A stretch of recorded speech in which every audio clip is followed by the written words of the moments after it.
Hello student, good morning.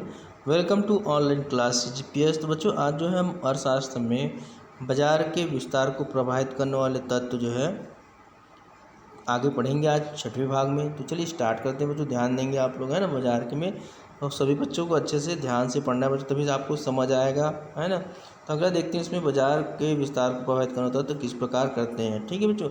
तो जिसमें देखेंगे किसी वस्तु का बाजार संकीर्ण या विस्तृत हो सकता है, मतलब कोई बाजार छोटा या बड़ा हो सकता है। बाजार संकीर्ण उस समय कहलाता है जब वस्तु विशेष की मांग एक सीमित क्षेत्र में है, तो मतलब संकुचित है, मतलब वहाँ पर संकीर्ण मतलब संकुचित रहता है। इसके विपरीत जब वस्तु के क्रेता तथा विक्रेताओं की संख्या अधिक होती है और वे एक बड़े क्षेत्र में फैले हो तो उसे विस्तृत बाजार कहा जाता है। समझ आया बच्चों। जो छोटे क्षेत्र में किया जाता है, सीमित क्षेत्र में रहता है, उसको संकीर्ण बाजार बोला जाता है। और जो विस्तृत में फैला रहता है, जहाँ पर क्रेता विक्रेता बड़े मात्रा में रहते हैं, बहुत मात्रा में, तब उसको विस्तृत बाजार कहा जाता है।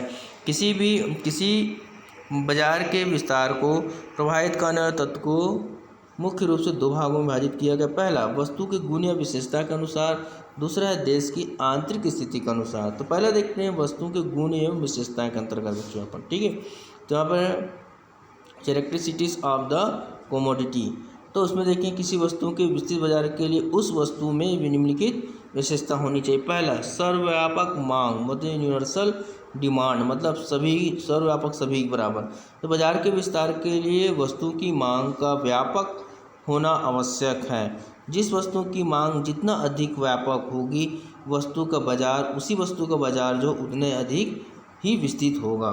जैसे यहाँ पर देख, उदाहरण के लिए गेहूँ, चावल, कपास, जूट, सोना, चांदी, टीवी, रेडियो आदि की मांग विश्वव्यापी है, मतलब सभी जगह निवारता है। अतः इन जो है वस्तुओं का बाजार भी काफ़ी विस्तृत होता है। इसके विपरीत जिस वस्तु की मांग कम होती है उस बाजार में भी संकीर्ण होंगे। उदाहरण के लिए है ना, पगड़ी जो शादी वादी समय में होता है, धोती हुई, लाख की चूड़ी, है ना, पजामा, ये क्या होता है, एक सीमित रहता है, वो सीजनेबल टाइप से बोला जाए बच्चों, है ना।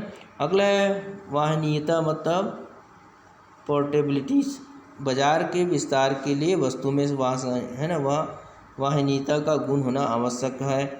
मतलब यहाँ पर है प्रायः जो एक वस्तु एक स्थान से दूसरे स्थान को आसानी से लाई और ले जाई जा सकती, वाहन मतलब वाहन द्वारा। ठीक है, उन वस्तुओं का बाजार जो है बच्चों यहाँ पर काफ़ी व्यापक होती है। उदाहरण के लिए सोना, चांदी जो है, हीरे, जवाहरात आदि। वही दूसरी ओर अधिक भार तथा कम कीमत वाली वस्तुओं का बाजार संकीर्ण होता है। उदाहरण के लिए ईंट, पत्थर, रेत, ये समय समय पर होते रहता है। तो वस्तु की विशेषता जो सर्वव्यापी मांग है ना, वाहनीयता है, टिकाऊपन है, बताया मैं, पूर्ति, पर्याप्त नमूने में ग्रेड की सुविधा, क्या है ना, सुख्यात होना, कीमत की स्थिरता, स्थापन वस्तु की उपलब्धता।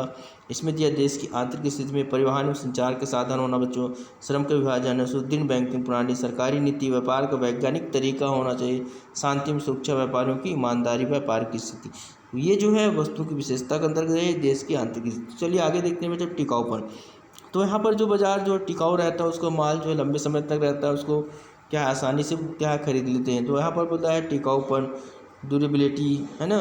तो प्रायः टिकाऊ वस्तुओं का बाजार काफ़ी विस्तृत होता है क्योंकि उन वस्तुओं को लंबे समय तक सुरक्षित रखा जा सकता है। उदाहरण की कपड़ा, यंत्र, सोना, चांदी आदि जो है टिकाऊ वस्तु का बाजार विस्तृत होता है। इसके विपरीत शीघ्र नष्ट होने वाली वस्तु का बाजार संभवतः संकीर्ण या सीमित होता है। उदाहरण के लिए सब्जी, दूध, मछली, अंडे आदि का बाजार जो है सीमित होता है। अब चौथा है पूर्ति की पर्याप्तता, मतलब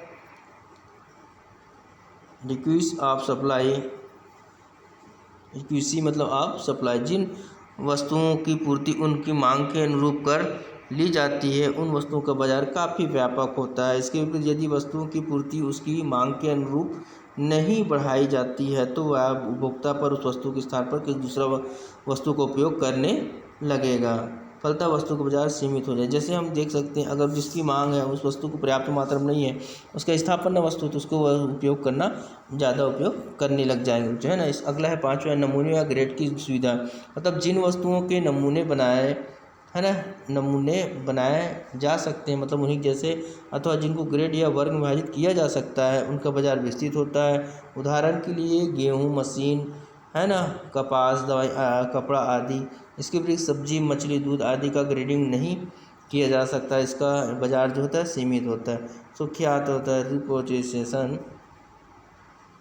जिस वस्तु की लोकप्रियता या सुख्यात अधिक होती है तो उसका बाज़ार जो होता है बच्चों उतना ही अधिक विस्तृत होता है। मतलब उदाहरण के लिए स्विट्ज़रलैंड की घड़ियाँ, फिलिप्स रेडियो, है ना, सनलाइट साबुन, निरमा वॉशिंग पाउडर आदि। इसके विपरीत स्थिति में बाजार का क्षेत्र सीमित रहता है, उनका चलन कम होता है। कीमत की स्थिरता जैसे प्राइस एंड स्टेबिलिटी, मतलब जिन वस्तुओं के मूल्य में स्थिरता या प्रमाणिकता पाई जाती है उनका बाजार विस्तृत होता है। इसके विपरीत अस्थिर मूल्य वाले वस्तुओं का बाजार जो है अधिक संकीर्ण सीमित होती है बच्चे। स्थापना वस्तु की उपलब्धि मतलब एबिलिटी ऑफ द है ना सब्स्टिट्यूट गुड्स, जिन वस्तुओं की स्थापना वस्तु पर्याप्त मात्रा में उपलब्ध होती है उन वस्तुओं का बाजार सीमित होता है, क्योंकि उनकी जगह हम दूसरा खरीद सकते हैं। क्योंकि ऐसे वस्तुओं का जो है के नाम मिलने पर उपभोक्ता दूसरी वस्तु को उपभोग कर सकता है, मतलब काम चला सकता है। बताया भाई बच्चों, यदि किसी वस्तु की स्थापना वस्तु उपलब्ध नहीं हो तो ऐसे बाजार का जो है विस्तृत होता है, क्योंकि उसको खरीदे गए।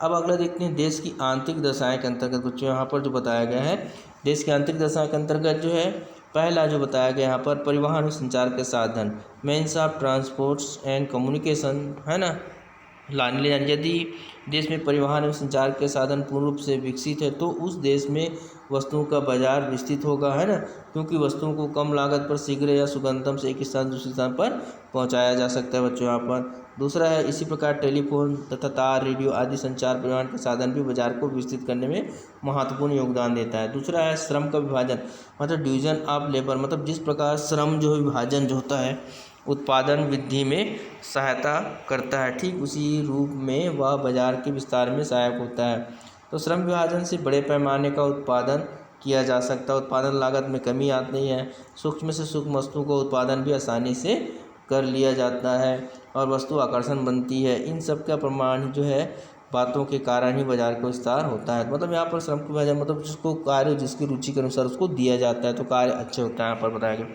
हर सुदृढ़ बैंकिंग प्रणाली में साउंड बैंकिंग सिस्टम, ये देश में बैंकिंग सुविधा का पर्याप्त जो है विकास हो चुका है तो देश में वस्तु का बाजार समान रूप से अधिक विस्तृत होगा, क्योंकि इनकी सुविधाओं की जो है सहायता से व्यापार लेन देन को काफ़ी सरलता बनाई जा सकती बच्चों यहाँ पर। अगला है सरकारी नीति, गवर्नमेंट पॉलिसी जो होता है, सरकार नीति भी वस्तु के बाजार को प्रभावित करती है।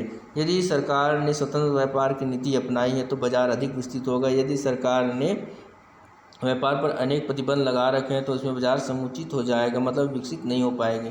पांचवा बच्चों व्यापार का वैज्ञानिक तरीका, मतलब साइंटिफिक बिजनेस मेथड, मतलब नए सोच के द्वारा, है ना, बाजार करने का वैज्ञानिक जो है तरीका भी बाजार विस्तृत को प्रभावित करता है। इसमें सबसे महत्वपूर्ण साधन विज्ञापन है। अब देखते हैं विज्ञापन का जितना अधिक और व्यापक विस्तार होगा वस्तु का बाजार भी उतना ही अधिक विस्तृत होगा बच्चों। शांति और सुरक्षा, पीस एंड सिक्योरिटी, देश की शांति और सुरक्षा वस्तु के बाजार को विस्तार को प्रभावित करती है। देश की शांति व्यवस्था बाजार को विस्तार करती है, जबकि देश की अशांति बाजार को संकुचित कर छोटा कर देती है।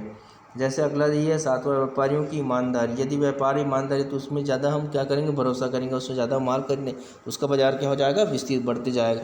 यदि व्यापार वर्ग जो है ईमानदारी व प्रतिष्ठित है तो क्रेता इनसे प्रभावित होते हैं और दूर दूर के क्रेता भी माल खरीदने के लिए आते हैं, परिणामस्वरूप बाजार विस्तार हो जाता है इस प्रकार।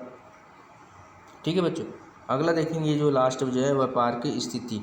तो यहाँ पर बाजार के जो लास्ट ईयर्स खत्म हो रहा है, बाजार का विस्तार तेजी और मंदी से प्रभावित होता है। मंदी काल में व्यापक जो होता है बेरोजगारी मान होने के कारण वस्तुओं का क्रय विक्रय कम हो जाती है, जिससे बाजार सीमित हो जाती है। परंतु तेजी काल में क्रय विक्रय और उत्पादन क्रियाओं के बढ़ जाने के कारण विभिन्न वस्तुओं का बाजार विस्तृत हो जाते हैं। तो इस प्रकार आज बच्चों आपको सभी जो है आपका जो बाजार के प्रमुख रूप के अंतर्गत ये आज पूरा समाप्त हो। बच्चों आपका जो पार्ट जो है ना, तो ध्यान रखेंगे बच्चों, इसमें से आपको जो सिलेबस में आपको बताया गया उसी इस पार्ट से आपको पढ़ाया जाएगा, दूसरे पार्ट को आपको नहीं पढ़ना बच्चों। आप सबके लिए गुड डे आज के लिए।